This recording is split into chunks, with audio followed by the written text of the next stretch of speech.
नमस्ते दोस्तों। आज सुनिए वरिष्ठ लेखिका वंदना शुक्ला की लिखी कहानी हम सफ़र। वंदना जी कहानीकार होने के साथ साथ कवयित्री भी है। आकाशवाणी से सुगम संगीत एवं साहित्य अर्थात कविता की अप्रूव्ड आर्टिस्ट रही हैं और आकाशवाणी भोपाल से विविध भारती पर कुछ वर्षों तक कैजुअल उद्घोषिका के पद पर भी कार्य किया है। प्रस्तुत है कहानी मेरी जुबानी। मैं हूँ जयंती थवाइत। रात में देर तक 29 वर्षीय गुड्डी 60 वर्षीय सास मालती देवी के कपड़े मुद्दतों पुरानी टीन के लाल फूल वाली नीली बक्सिया पर जमाती रही। अगले दिन मालती को बस से तीर्थ धाम के लिए निकलना था। इस सिकंदरा कस्बे के ही राम स्वरूप के छोरे ने अभी अभी नई बस कसवा दी थी, तो रहवासियों को सस्ते में तीर्थ लिवा ले जा रहा था। ज़्यादातर उसमें आसपास के गांव खेड़ों के घर के बड़े बूढ़े थे, जिन्हें बेटे मोक्ष प्राप्ति एवं स्वयं पुण्य कमाने भेज रहे थे, जो सदा वाक्य थे।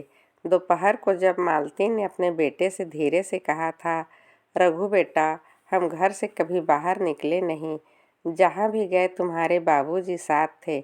हमारे संग धाम जाने वालों को हम जानते भी नहीं, कैसे होंगे, सब गैर हैं। रघु ने शायद सुना नहीं था। वह जल्दी जल्दी कपड़े लेकर नहान घर में घुस गया। बात गुड्डी ने झट लपक ली। अरे इस उम्र में क्या अपने और क्या गैर, तुम्हें तो तीरथ जाना है, जन्म सुधारने, कोई रिश्तेदारी थोड़ी जुटानी है। वो दिल मिलाकर बोली थी और फिर एक तरफ से मुस्कुराते हुए उसने मजाक किया था, वहाँ भी तुम्हारी उम्र के अकेले जा रहे हों, कर लेना किसी से दोस्ती। इस उम्र में दोस्ती का अपना अलग ही मज़ा होता है।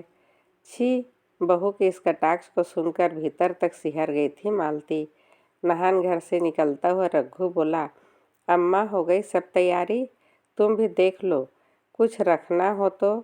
अरे गरम शाल वगैरह रख देना। रघु ने आईने के सामने बाल बनाते हुए पत्नी गुड्डी से कहा। सब रख तो दिया है, गुड्डी खींच कर बोली। रघु बेटा, हम यह कह रहे थे, कभी हम तुम औरन के साथ ही तो आते, तीरथ अभी अकेले कैसे जाएंगे। मालती ने सहमते हुए फिर एक बार कहा, क्या करें अम्मा, तुम्हें हम ही ले जाना चाहते थे, लेकिन देखती तो हो कितने जंजाल में फंसे रहते हैं। सबसे बड़ी दिक्कत तो छुट्टी की है। कोई सरकारी नौकरी तो है नहीं कि एक बार घुस जाओ तो फिर बिंदास छुट्टी भी मिलती है और ठसक से नौकरी करते हैं। कहकर अपने कमरे में चला गया। गुड्डी को और मौका मिल गया। उसने अपनी जुबान के तरकस में से शब्दों के एक से एक जहर भुजे तीर सास के दिल पर फेंकने शुरू कर दिए। देखती नहीं हो बिल्कुल कि पुत को आज वाले छुट्टी वाले दिन भी हाड़ तोड़ने जाना पड़ेगा। बस शुरू हो गई तुम्हारी बकर बकर। उसके सामने अपने दुखड़े खोल के बैठ गई। भैया कैसी माँ हो तुम? गुड्डी के झाड़ू में बड़बड़ाते हुए झाड़ू लगा रही थी। अब खर्चा पानी दे तो रहे हैं सब तुम्हें जाने को, फिर भी नखरे। राम जी महाराज, कैसा ज़माना आ गया है। हम जान जवान घर में सर खपा रहे हैं, 3-3 हड़ियाँ हैं और अकेली जान कमाने वाले। इन्हें इस उम्र में घूमने फिरने को मिल रहा है तो अपना पेट काट करके तीरथ भेज रहे हैं। बताओ ज़रा, इस कलयुग में कोई बेटा करता है क्या माँ बाप के लिए इतना खर्चा? कहती हुई गुड्डी अलगनी से कपड़े उतार कर तह करने लगी। नहीं, वह बात नहीं है तो क्या है? गुड्डी सास की धोती लपेटकर एक तरफ जाने वाले कपड़ों के साथ रखती हुई बोली, वहाँ तो सब अपने अपने जोड़ीदार हैं, हम अकेले हैं ना, वो भी औरत जात, किसी को पहचानते भी नहीं, बोलने बतलाने की आदत भी नहीं है, कभी सिकंदरा के बाहर अकेले गए नहीं, कहीं घूमते घूमते खो गए, रास्ता भटक गए तो तुम औरन को ही दिक्कत हो जाएगी।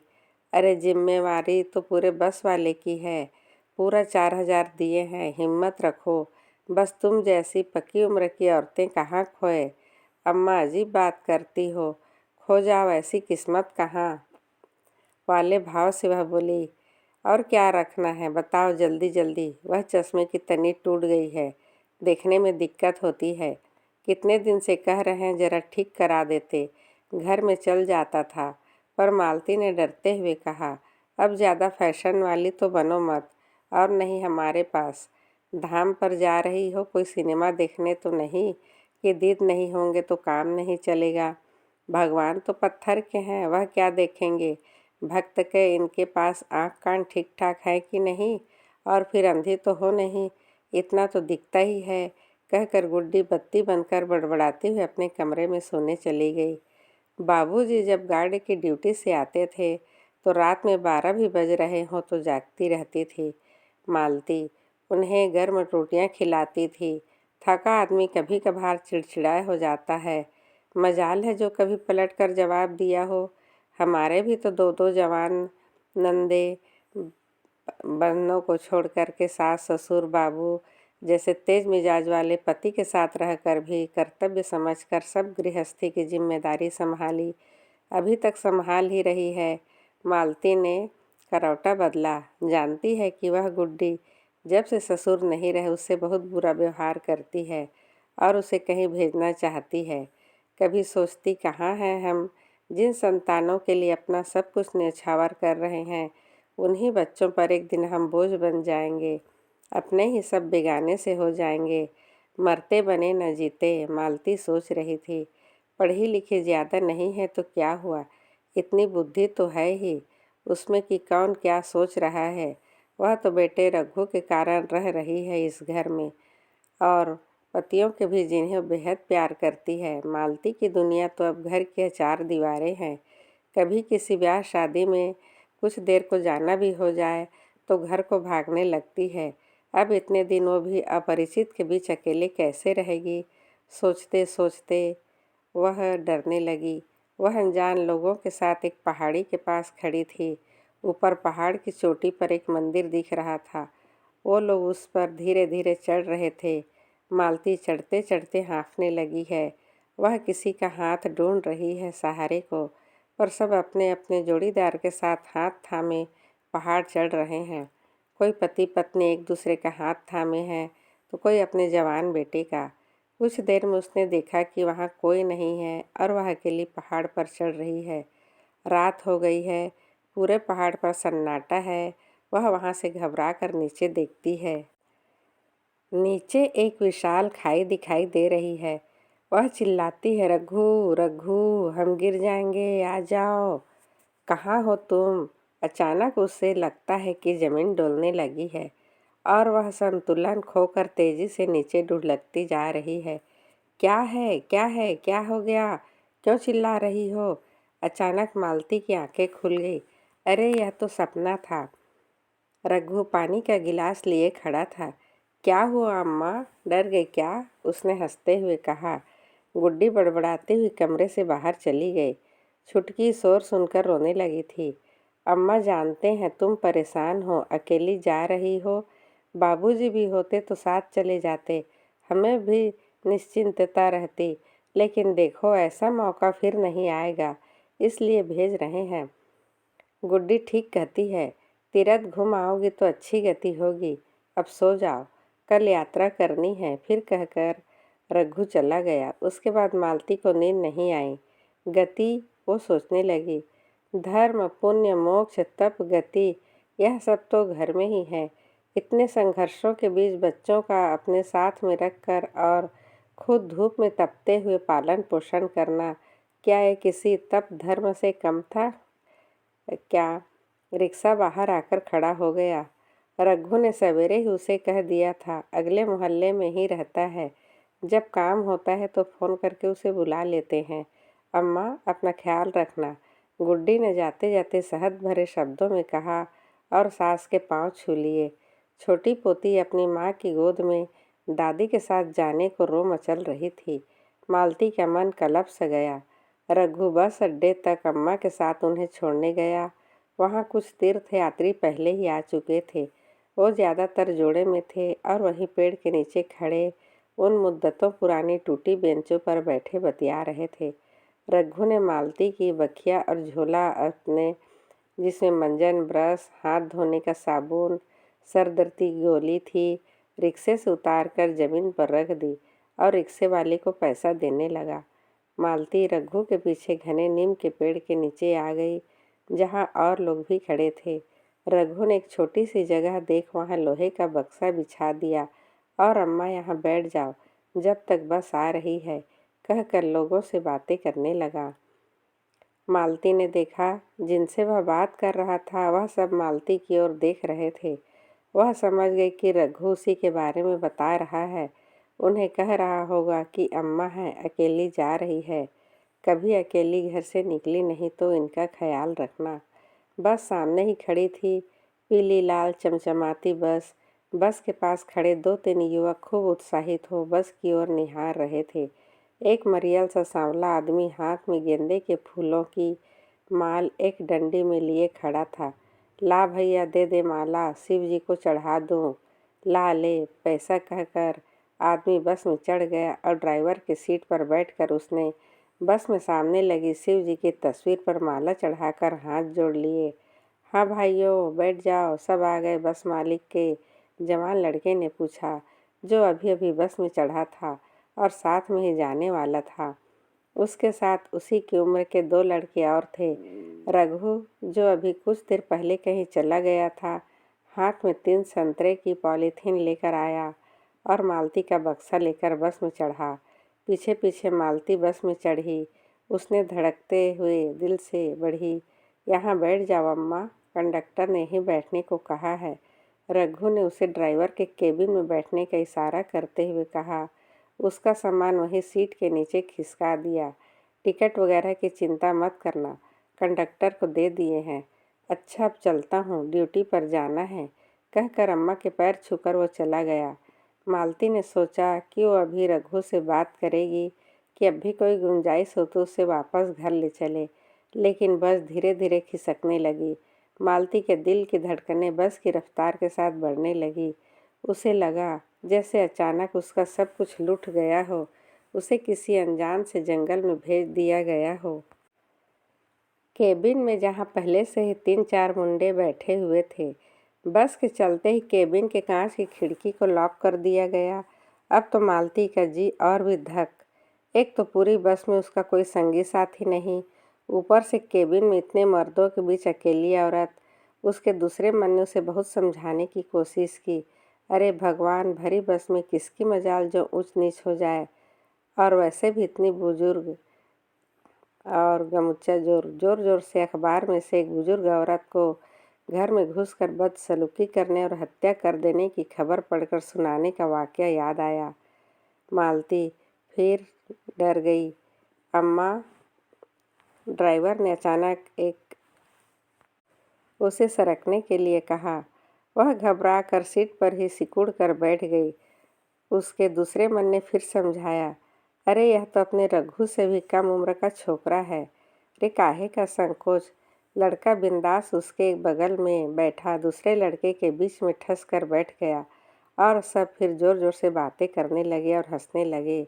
हे भगवान, यह दिन भी देखने थे। बाबू जैसे भी रहे थे तो ढाल ही, उनके जीते जी कहाँ कभी अकेले गई। वो वैसे तो घर से निकली ही कहाँ, लेकिन जब भी जाती बाबू साथ साए की तरह उसके साथ रहते। और अब इन मुंडों के बीच वह अकेली चिकनी चमेली पौवा चढ़ा के आई। अचानक एक जनानी बेशर्म सी आवाज़ बस के रेडियो में से निकलकर पूरे कैबिन में फैल गई। कुछ युवकों के पाँव उस पर थिरकने लगे। मस्त फिल्म थी। गुरु, देखी क्या तूने? पास बैठे लड़के ने कंडक्टर और उसके साथ बैठे लड़के की ओर देखकर कहा। फर्स्ट डे फर्स्ट शो गुरु, अपन नहीं छोड़ते, ऐसे कहकर उसने आँख दबाई। अन्य लड़के हा हा हा हा करके हंसने लगे। मालती ने माथे का पल्लू आंखों तक खींच लिया और केबिन के कांच से यूं ही बाहर की तरफ देखने लगी। कहीं सुना सुना सा लग रहा है ये गाना। मालती को अचानक धुन कुछ पहचानी सी लगी। दिमाग कुछ देर के लिए आसपास की गतिविधियों से हटकर गाने के सुने जाने के शिनाख्त में लग गया। याद आया, अरे यह गाना तो अज्जू के ब्याह में खूब बजा था। फिर गाने पर सब जनमानस के बीच बहू गुड्डी का थिरक थिरक कर लहरा लहरा कर नाचना और कुछ लड़कों का सीटी बजाना याद आया। छी, कितना बुरा लगा था। जब बहू सब कुनबे और बाहरी लोगों के आगे ऐसे भद्दे गाने पर ठुमक ठुमक नाच रही थी। न पल्लू का होश न खुद का।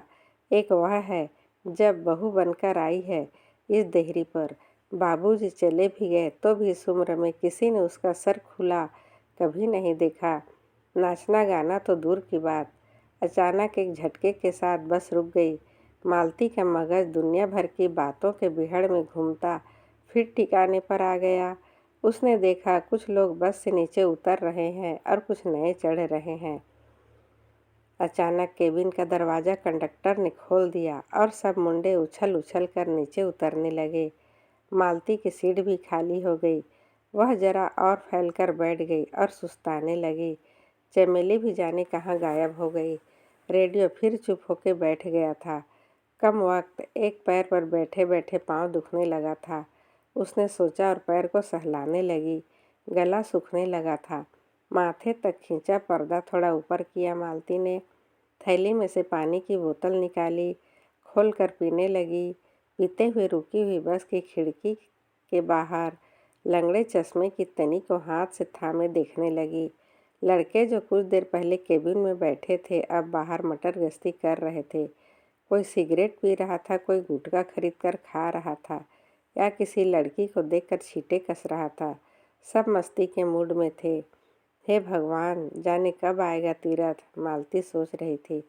चश्मे की डंडी जब से टूटी है, कितना धुंधला दुनिया। अम्मा अब तू बैठ जा, सीटें खाली हो गई है। अचानक आवाज़ से चौंकी। यह वही बस कंडक्टर की आवाज़ थी जिसे रघु उसकी जिम्मेदारी सौंप कर गया था और जो अब बस के बाहर खड़ा हो खिड़की में से झांक कर उसे सीट पर बैठने को कह रहा था। मालती ने एक बार बस में देखा और सीट के नीचे से अपना सामान निकालने लगी। कितनी आंखें फैला ली थी उसने तो भी दिखाई नहीं दे रहा था। जैसे तैसे उसने अटैची खींची, थैली को कंधे पर लटकाया, चश्मे की साबुत तनी को पकड़कर सीट के नीचे झुककर छूटा तो नहीं सामान एक बार देखा और केबिन की खुली खिड़की में से पैर उठाकर बस में आ गई। कहाँ है खाली सीट? उसने चारों ओर देखते हुए सोचा। अम्मा, वहाँ सबसे पीछे से आगे वाली खाली है, सामान वहीं रख दे, ऊपर कहकर कंडक्टर सवारियों को टेरने लगा।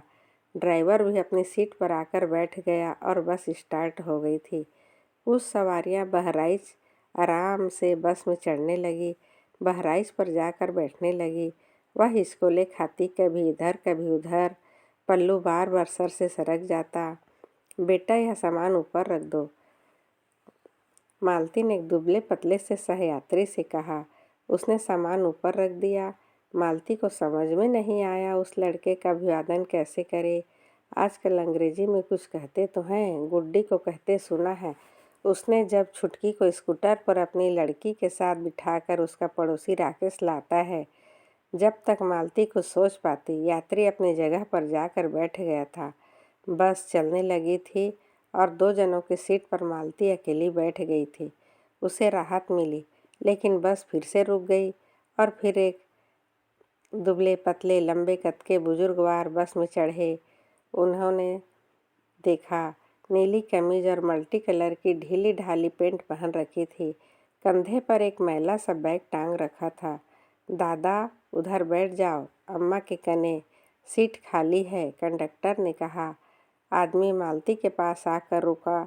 उसने अपना सामान सीट के नीचे रखा और सिकुड़ा सा बैठ गया। मालती भी सिमट कर बैठ गई।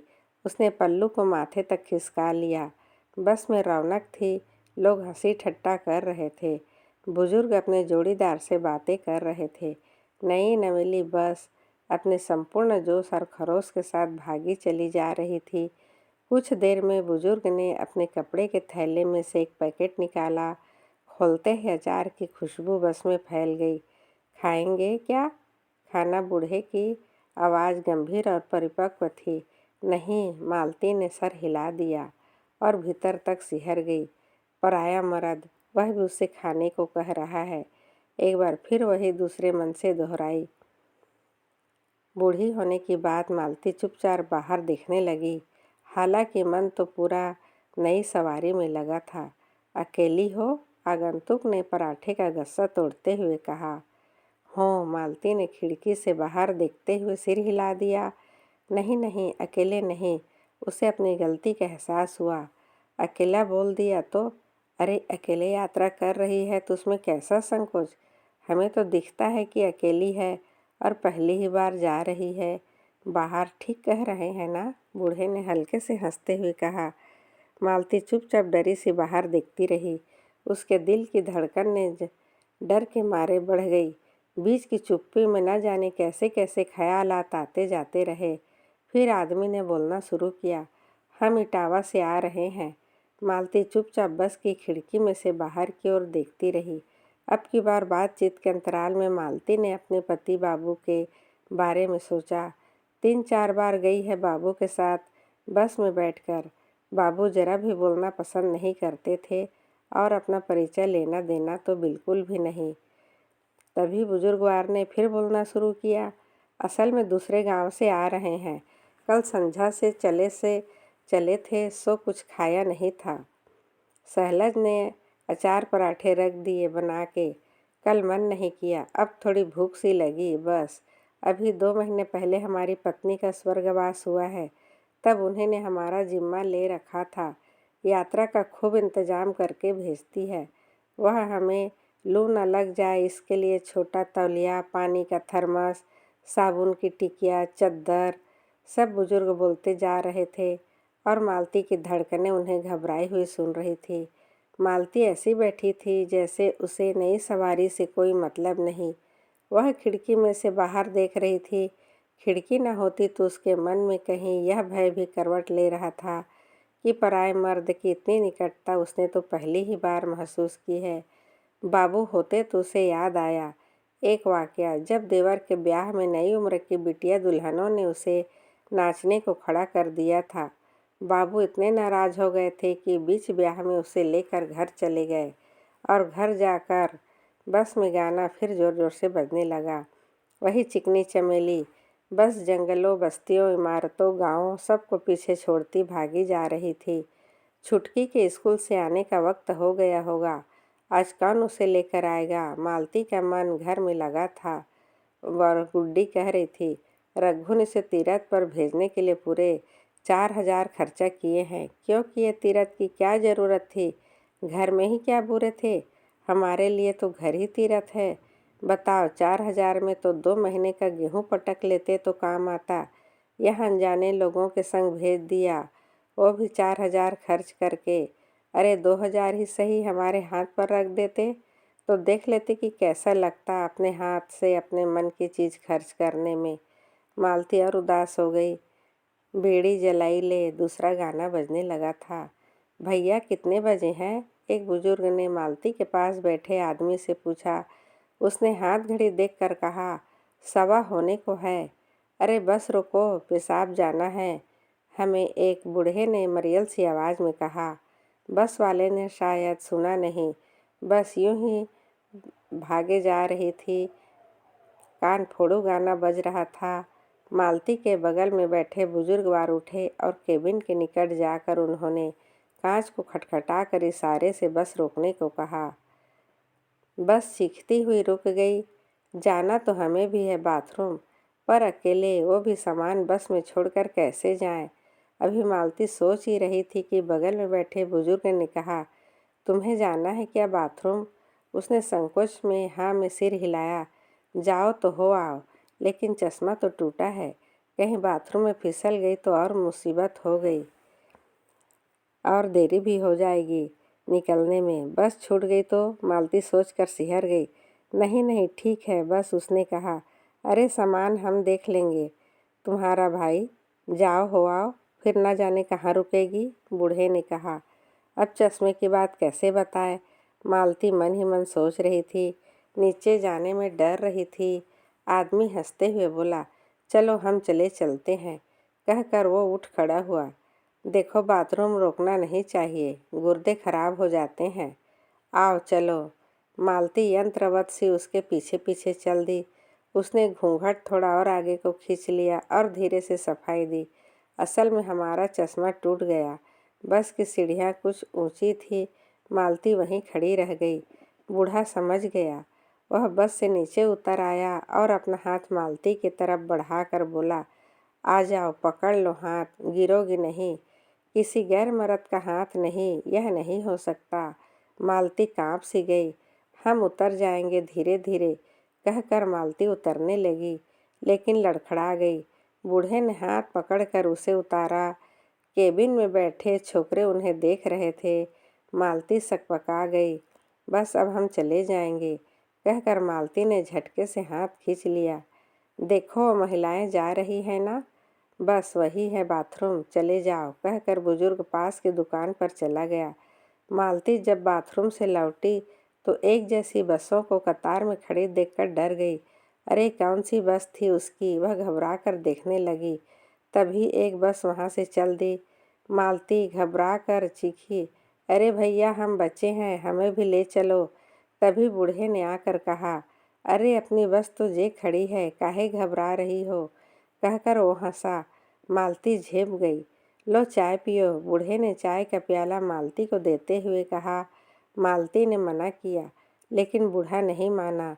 अब 5 रुपया खर्चा करके ली है तो पी लो कहकर उसने बहुत आत्मीयता से कप मालती को पकड़ा दिया। चाय पीते हुए मालती को बहू गुड्डी की तीखी आवाज़ याद आई। सुबह चाय पीनी दुभर कर देती है उस। अरे जंजाल छूटे, चाय छुटकी की स्कूल की बस से छूट जाएगी। डुकरिया को तो बस चाय पीने की पड़ी रहती है। चाय का स्वाद अचानक कसैला सा लगा उसे। लाओ, हम ले आते हैं कहकर बूढ़े ने उसके हाथ से कप लिया और दुकान पर दे आया। आ जाओ बस में कहकर उसने फिर से मालती का हाथ पकड़ लिया। नहीं नहीं, हम चढ़ जाएंगे कहकर मालती ने अपना हाथ धीरे से खींच लिया और बस में चढ़ने लगी। बस फिर दौड़ रही थी। घरों, महेशियों, जंगलों, कस्बों को छोड़कर बूढ़ा फिर मालती के बगल में बैठ गया था। अब उसने अपने बैग से किताब निकाल ली और चश्मा लगाकर पढ़ने लगा। आदमियों में भी इतना फ़र्क होता है क्या, मालती सोच रही थी। उसे बाबू का खुर्रा और हमेशा क्रोध से तमतमाया चेहरा याद आ गया। बस बड़े दरख्तों और मैदानों, पहाड़ों सबको पीछे छोड़कर आगे भागी जा रही थी। मालती का अतीत उसकी आंखों में उतर रहा था, जैसे शाम उतर रही थी। कितना डरती थी वह अपने पति बाबू से, और कितना डरती थी बाबू से उसके क्रोध से। साग में ज़रा सा नमक ज़्यादा या कम हो जाए, चाय में चीनी पत्ती ऊपर नीचे तो बर्तन फेंक देते थे उठाकर। कोई मेहमान हो चाहे कोई भी हो, मालती का भाई ही हो, घर आए हुए थे, माथे तक घूंघट निकाल कर उससे बात करनी पड़ती थी। पराए मर्दों यानी दूसरों के सामने आने में तो साफ मनाही थी। कभी वह रोती तो सास कहती, बाभन ठाकुर गुस्सैल ना होगा तो चमार ना हो जाएगा। यही तो फ़र्क होता है जात जात का। मर्द को अपना जात नहीं छोड़ना चाहिए। सिर से सरकता पल्लू मालती ने फिर से ठीक कर लिया। अब बस में शांति थी। कोई सो रहा था, कोई बात कर रहा था। बगल में बैठा बुजुर्ग अभी भी किताब पढ़ रहा था और मालती की यादें बस की रफ्तार का पीछा कर रही थी। काफ़ी देर तक यूं ही चलता रहा। अचानक एक झटके के साथ बस रुक गई। केबिन में से कंडक्टर बाहर आया और बोला, चलो सब उतर जाओ, खाने का टाइम हो गया है, चलो भाई कहकर मालती की बगल में बैठे बुजुर्ग ने जम्हाई ली। चलो खाना खा ले, नहीं तो मेरा तो आज उपवास है। मालती ने झूठ बोल दिया। अरे कब तक भूखी रहोगी, तबीयत बिगड़ जाएगी। अरे यात्रा वगैरह में भगवान भी छूट दे देते हैं, चलो खा लो। नहीं नहीं, हम नहीं खाते कहकर मालती खिड़की से बाहर झांकने लगी, जैसे बातचीत में गठान लगा दी हो। ठीक है फिर कहकर बुजुर्गवार बस से उतर गए। यह बूढ़ों काहे इतना मेल जोल बढ़ा रहे हैं। आजकल के ज़माने में तो उम्र का भी कोई लिहाज नहीं, शर्म नहीं, घर वाली है नहीं, अकेले जा रहे हैं तीरथ पर। राम राम। अब वह बिल्कुल बात नहीं करेगी उनसे। मालती जरा और खिड़की की तरफ सरक कर बैठ गई। न जाने कब मालती को खिड़की से टिके टिके नींद आ गई। इस छोटी सी नींद के टुकड़े में मालती ने बाबू को गुस्से में देख लिया। वास्तव में उसकी नींद तो उसी गुस्से से टूटी। वरना तो पिट गई होती सपने में। इतना बड़ा पाप किया था उसने, गैर मर्द के बगल में बैठने का, नहीं उसको छूने का भी।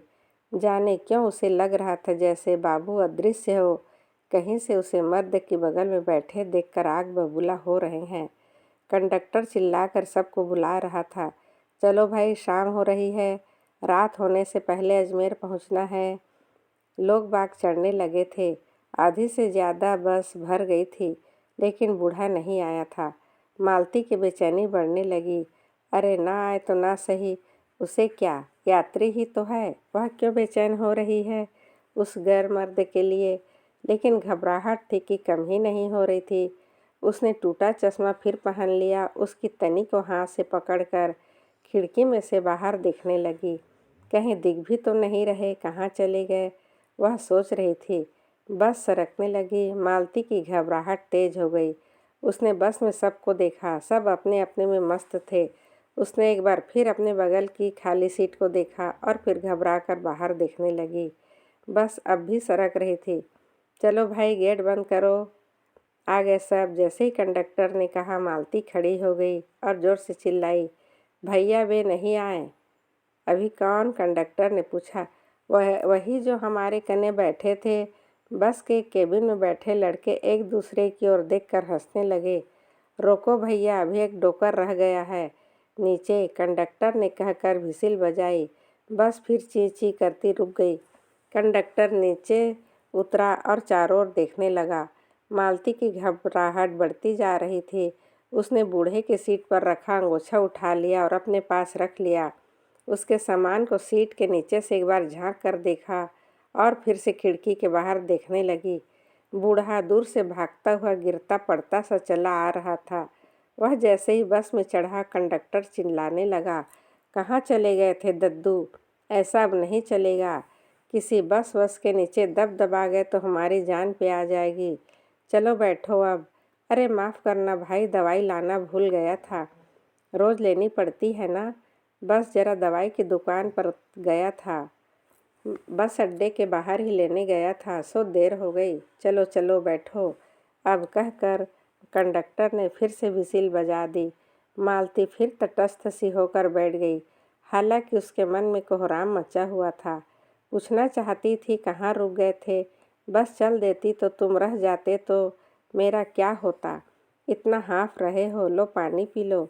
लेकिन न जाने होंठ थे कि सिले हुए थे। बस के बाहर देखती रही। बाबू अब भी अदृश्य उसे घूर रहे थे, उसकी ओर ही देख रहे थे। सुनो, बूढ़े ने मालती से कहा। मालती ने सहमते हुए उसे देखा। ये लो सेव और केले लाया हूँ, खा लो। यात्रा और परदेश में भूखे रहना ठीक नहीं। फलाहार है। जब उसे पॉलीथीन दे रहे तो मालती ने देखा उनके कमीज की बाँह कलाई से फटी हुई थी और वो झूल कर नीचे गिर रही थी। अरे इसकी सिलाई करनी थी, हमें आती नहीं है, पत्नी ही करती थी, अब जाकर करेंगे, कहकर वह झेपे हुए से हंसने लगे। मालती ने संकोच से पॉलीथीन ले ली और एक सेब अपने सहयात्री बूढ़े की ओर बढ़ा दिया। तुम भी ले लो, उसने कहा। नहीं नहीं, तुम खाओ, हम तो अभी नीचे भोजन करके ही आ रहे हैं। यह उन दोनों के बीच का पहला सीधा संवाद था। अरे लेकिन, मालती कुछ कहती उससे पहले बूढ़े ने बात काटते हुए अधिकार से कहा, खा लो, अब नखरे मत करो। यहाँ कौन है तुम्हारा? तबीयत बिगड़ गई तो लेने के देने पड़ जाएंगे। मालती ने संकोच के साथ सेब खाना शुरू कर दिया। बूढ़ा फिर किताब खोलकर पढ़ने लगा और मालती खिड़की से टिकी ऊँघने लगी। शाम की अंधियारी बढ़ती जा रही थी। ठंडक बढ़ गई थी। थोड़ी कंबल कोई कंबल वंबल लाई हो तो निकाल लो। मालती कुछ कह पाती इससे पहले वृद्ध ने ऊपर रखे सामान में से वह नीला बक्सा दिखाते हुए कहा, यही है ना तुम्हारा सामान? हाँ, लेकिन उसमें नहीं होगा। यह थैलियाँ हैं हमारे कने, इसी में से होगा। ठीक है, निकाल लो। फिर कहकर वृद्ध फिर से अपने सीट पर बैठ गए।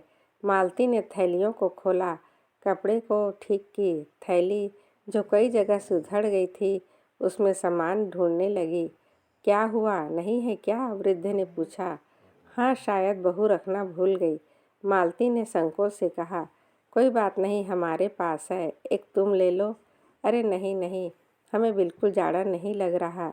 अरे ले लो, ये खेस है।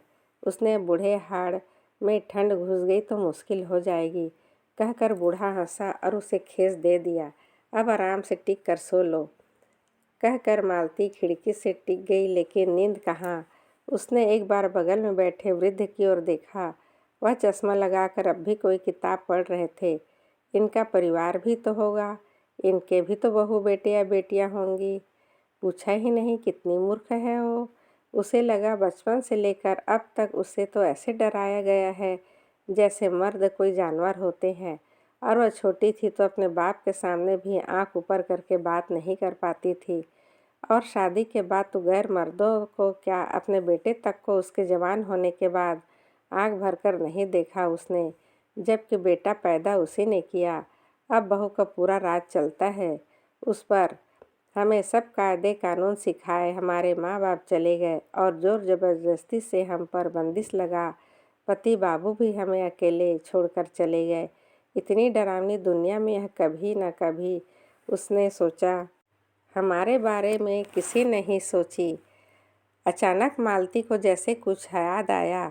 बस अड्डे पर बेटा रघु कुछ संतरे खरीद कर दे गया था जो थैलियों में रखे थे।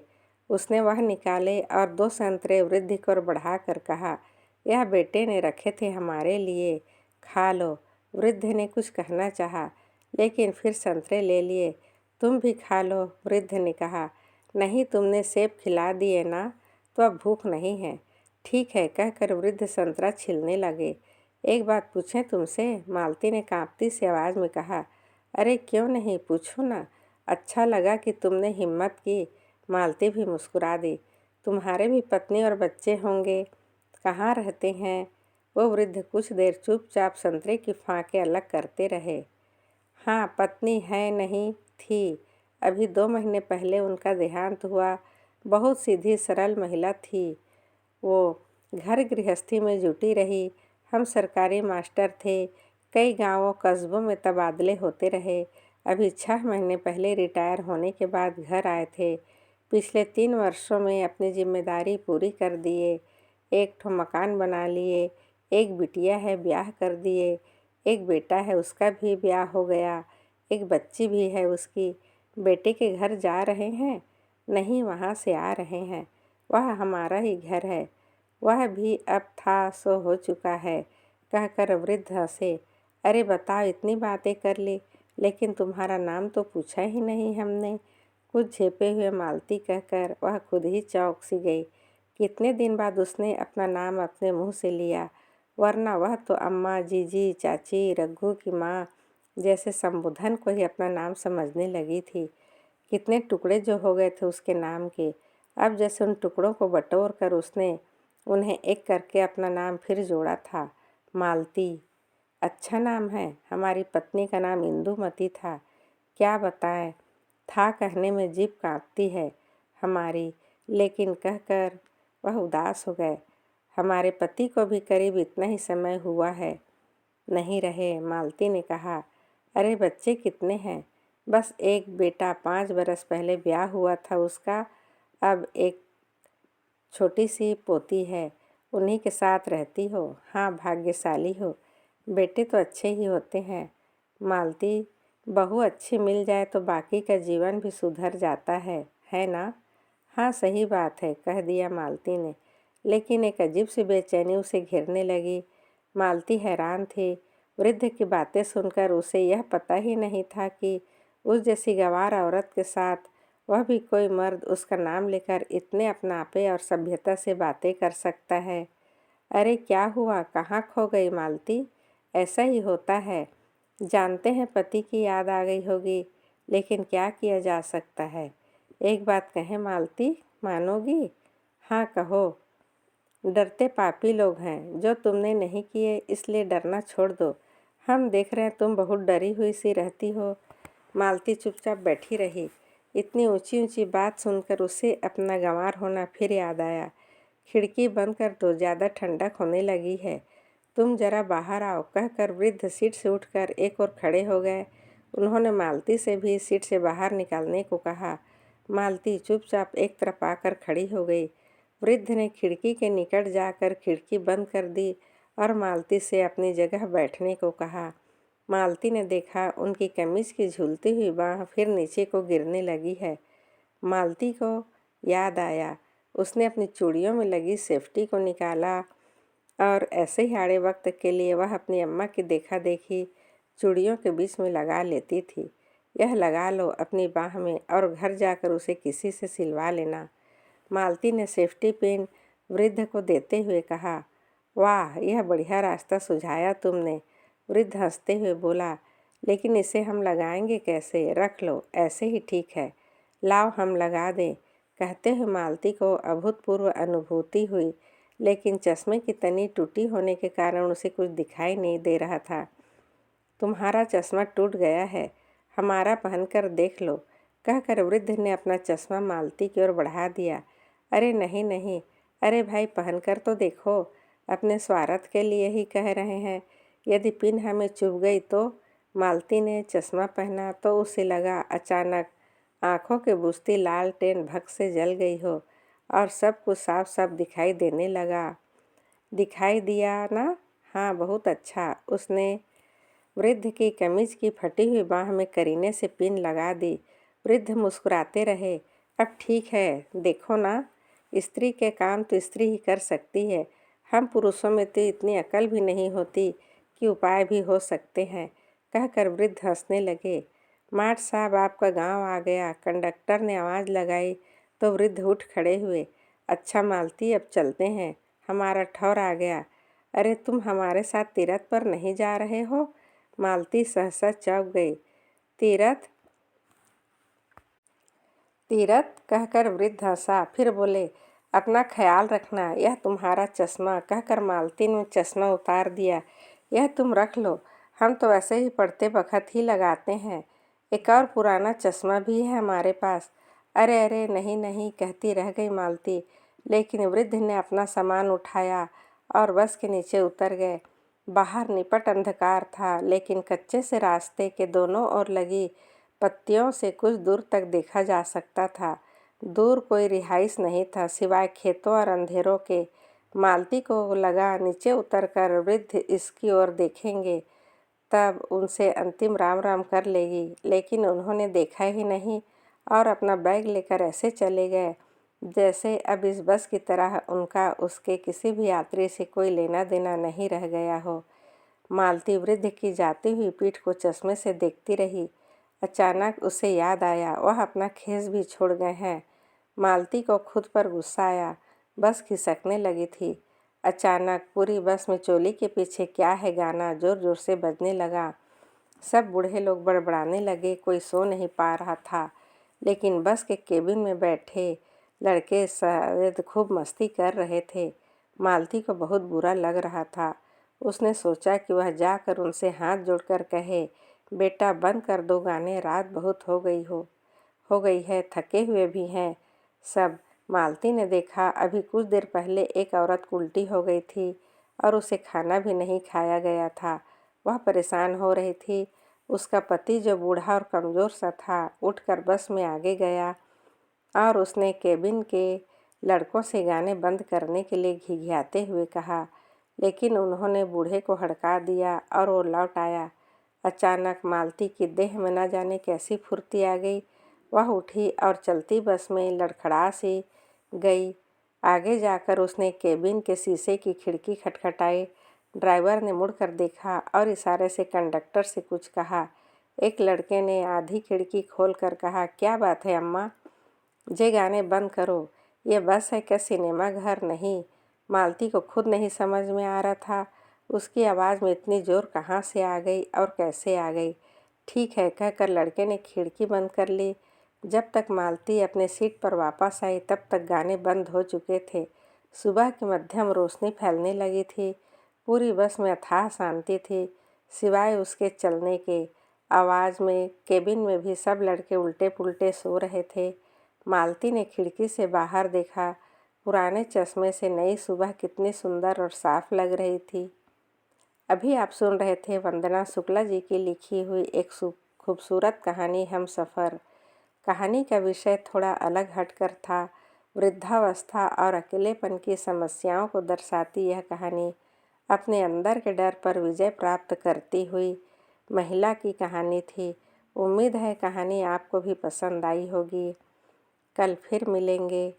हिंदी साहित्य की उत्कृष्ट कहानियाँ सुनते रहने के लिए मेरे चैनल को सब्सक्राइब करना ना भूलिएगा, लाइक करना भी और शेयर करना भी। बहुत बहुत धन्यवाद। आपका दिन शुभ हो, मंगलमय हो। आप सदा हंसते रहें, मुस्कुराते रहें। राधे राधे।